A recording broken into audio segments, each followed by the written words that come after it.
हमारे साथ वज़ीर दाखिला राना सनाउल्लाह साहब मौजूद हैं। राना साहब, बहुत शुक्रिया हमें शो में ज्वाइन करने के लिए। राना साहब, आज आप भी वज़ीर आज़म के साथ गए, वज़ीर आज़म को ब्रीफिंग भी दी गई, CCTV फुटेज भी दिखाई गई।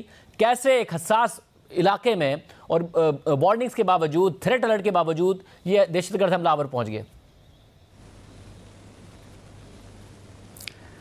देखें, ये क्वेश्चन जो है वहाँ ब्रीफिंग में वज़ीर आज़म ने भी किया और IG KPK ने जो उसका जवाब दिया कि वो इलाका हसास ज़रूर है, लेकिन वहाँ पे लोगों की आमद-ओ-रफ्त है और उसी इलाके में या उसी अहाते में जहाँ पे ये मस्जिद मौजूद है या वहाँ पे दूसरे ऑफिस मौजूद हैं, वहाँ पे तकरीबन कोई 2000 के करीब फैमिलीज़ की तादाद भी है, यानी फैमिली मेंबर्स। तो वो लोग भी वहाँ पे रह रहे हैं और वहाँ पे लोगों का आना जाना है। तो उसी जो है वो यानी सिलसिले का फ़ायदा उठाते हुए ये ख़ुदकुश जो है ये वहाँ पे दाखिल हुआ है और ये मस्जिद तक पहुँचा है और इसमें पुलिस हदफ थी और वहाँ पे जितने भी नमाजी थे उनमें से अक्सरियत जो है वो पुलिस अफसर्स की और पुलिस एहलकारान की थी। तो ऐसे ये वाक़या जो है ये पेश है जो कि इंतहाई काबिल मज़म्मत है और इंतहाई अफसोसनाक है और इसमें बहुत बड़ा नुकसान हुआ है। राना साहब, अब तहरीक-ए-तालिबान वाज़े कर रही है कि वो टारगेट करेगी, और क्या ये हमले अब इस बात की निशानदेही नहीं कर रहे हैं कि अभी इक्का दुक्का वाक़यात नहीं हैं, उनका नेटवर्क पाकिस्तान में मजबूत हो चुका है और इस किस्म के वाक़यात इसी बात की निशानदेही कर रहे हैं कि एक बहुत ही ऑर्गेनाइज तरीके से उन्होंने एक हसास इलाके में जाके ये कार्रवाई की है। हमने देखा है कि पाकिस्तान ने कितनी दहशतगर्दी बुकती, उसके बाद निजात मिली, निस्बतन कम हुए वाक़यात, अब दोबारा वाक़यात में 2020 से मुसलसल इजाफा हो रहा है। नहीं, मेरा ख़्याल है कि ये अल्फाज जो है ना, ये उनको जो है वो बढ़ाने वाली बात है या उनको बहुत बड़ा करने वाली बात है, ऐसी बात नहीं है। मामला ये है कि जो इंटेलिजेंस बेस्ड ऑपरेशंस हैं वो KPK पुलिस जो है वो बड़ी बहादुरी के साथ और बड़ी जुर्रत के साथ कर रही है। दूसरी हमारी जो लॉ इन्फोर्सिंग एजेंसीज़ हैं जिसमें फ़ौज है, रेंजर्स है, FC है, तो वो सभी फोर्सेस जो हैं वो इंटेलिजेंस बेस्ड ऑपरेशंस कर रही हैं। उसमें जो है वो दहशतगर्द हलाक भी हो रहे हैं, गिरफ़्तार भी हो रहे हैं। तो ऐसा नहीं है कि दहशतगर्दों को बिल्कुल वहाँ पे कोई खुली छुट्टी मिली हुई है। वहाँ पे लॉ इन्फोर्सिंग एजेंसी जो है वो पूरी जो है वो बहादुरी, जुर्रत और फ़र्ज़शनासी से जो है इन चीज़ों का मुकाबला कर रही हैं। लेकिन मामला ये है कि इसी तरह से उनको भी कहीं ना कहीं कोई स्पेस मिल जाती है या किसी जगह से कोई फैसिलिटेट करने वाला मिल जाता है, सहूलतकार, तो वो भी ऐसे वाक़या करने में जो है वो कामयाब हो जाते हैं।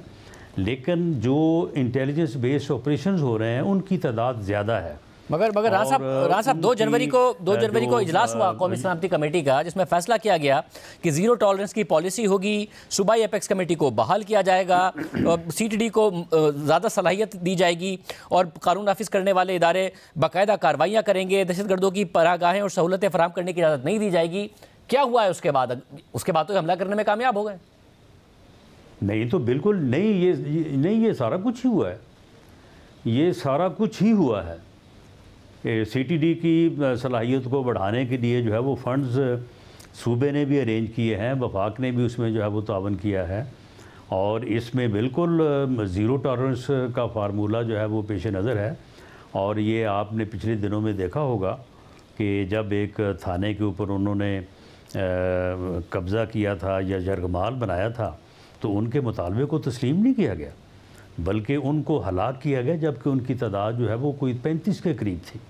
इसी तरह से ये कोई 2 हफ्ते कबल एक थाने पे उन्होंने हमला किया और वहाँ पे थाने का अमला जो था वहाँ पे उन्होंने बड़ा रजिस्ट किया। एक DSP जो है वो शहीद हुआ, कुछ और लोग अहलकार भी शहीद हुए और दहशतगर्दों को वहाँ से उन्होंने भगाया, दहशतगर्दों को हलाक भी किया। तो ये ऐसा नहीं है कि कोई एकतरफ़ा तौर पे जो है वो ये अमल हो रहा है, लेकिन ये ज़रूर है कि क्योंकि तालिबान को हमारे एक हमसाया दोस्त मुल्क में जो है वो सेफ़ हेवन्स मैसर हैं, वो वहाँ पे बैठ के अपनी प्लानिंग करते हैं और वहाँ से बड़े आराम से उठते हैं और आके कोई ना कोई जो है वो कार्रवाई डालने में कामयाब हो जाते हैं। तो लेकिन इसमें ऐसा नहीं है कि यहाँ पे जो है वो उन्होंने किसी इलाके के ऊपर कब्जा किया हुआ है।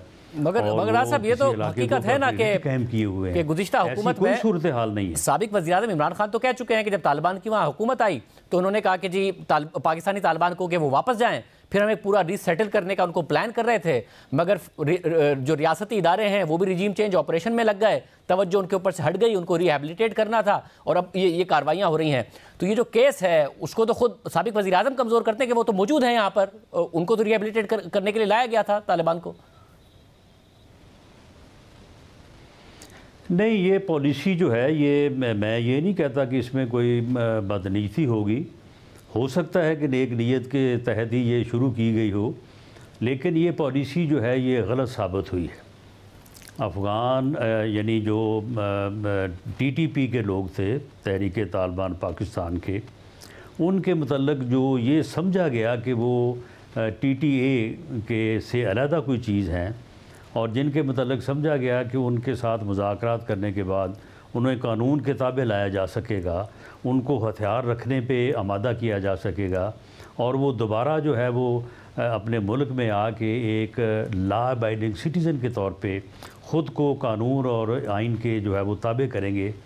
ये सोच और इसके ऊपर अमल दरामद जो है ये कामयाब नहीं हो सका। इसके जो है वो असरात बिल्कुल उलट हुए हैं और उन असरात में ही ये एक सूरत हाल है जो इस वक्त मुल्क को दरपेश है।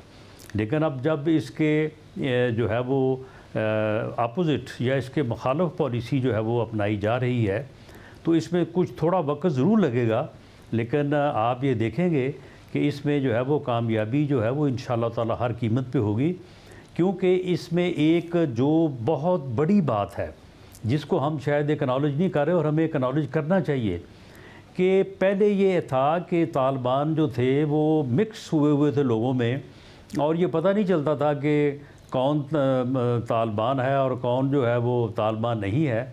इसलिए इलाकों को खाली करवाना पड़ा, वहाँ से माइग्रेशन करवाना पड़ी और लोगों को शिफ्ट करना पड़ा।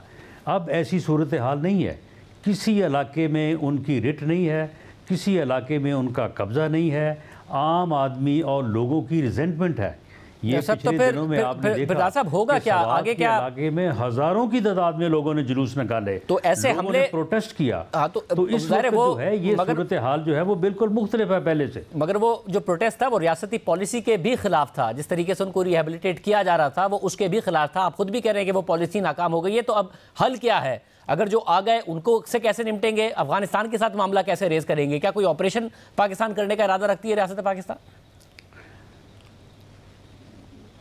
नहीं, देखें, ऑपरेशन का जो एक स्पेसिफिक लफ्ज़ है वो तो उसके लिए या उस सूरत हाल के लिए है कि किसी इलाके पे वो आके काबज़ हो जाएं, उस इलाके पे आके अपनी वो रिट कायम कर लें, तो फिर उनके ख़िलाफ़ उस इलाके को जो यानी क्लीन अप या उस इलाके को जो क्लियर किया जाता है उसको ऑपरेशन का नाम दिया जाता है। अब ये जो है वो मूव कर रहे हैं, वो जो उन्होंने कोई ठिकाने खुफिया बनाए हुए हैं वहाँ से जो है वो हमलावर होते हैं या अपनी कार्रवाई करते हैं और जब कभी उनको महसूस होता है कि यहाँ पे हम महफूज नहीं है तो वो सरहद के पार दूसरी तरफ चले जाते हैं, वहाँ पे उनको सेफ्टी हासिल है। तो अब एक तो ये है कि सरहद की दूसरी तरफ हमें अफ़गानिस्तान हुकूमत के साथ ये डायलॉग और ये बात करनी होगी और उन्हें इस बात के ऊपर आमादा किया जाना चाहिए और उन्हें होना चाहिए, क्योंकि उनका न सिर्फ हमारे साथ बल्कि पूरी दुनिया के साथ वादा है कि वो अपनी सरज़मीन को किसी भी मुल्क के ख़िलाफ़ दहशतगर्दी के लिए इस्तेमाल नहीं करने देंगे। कि एक तो वो वहाँ पे इन लोगों को जो है वो सहूलत या पनाह जो है वो ना दें, और दूसरा ये है जो इंटेलिजेंस बेस्ड ऑपरेशंस IBOs वो इस वक्त भी हो रहे हैं और बड़ी जो है वो यानी तसलसल के साथ हो रहे हैं।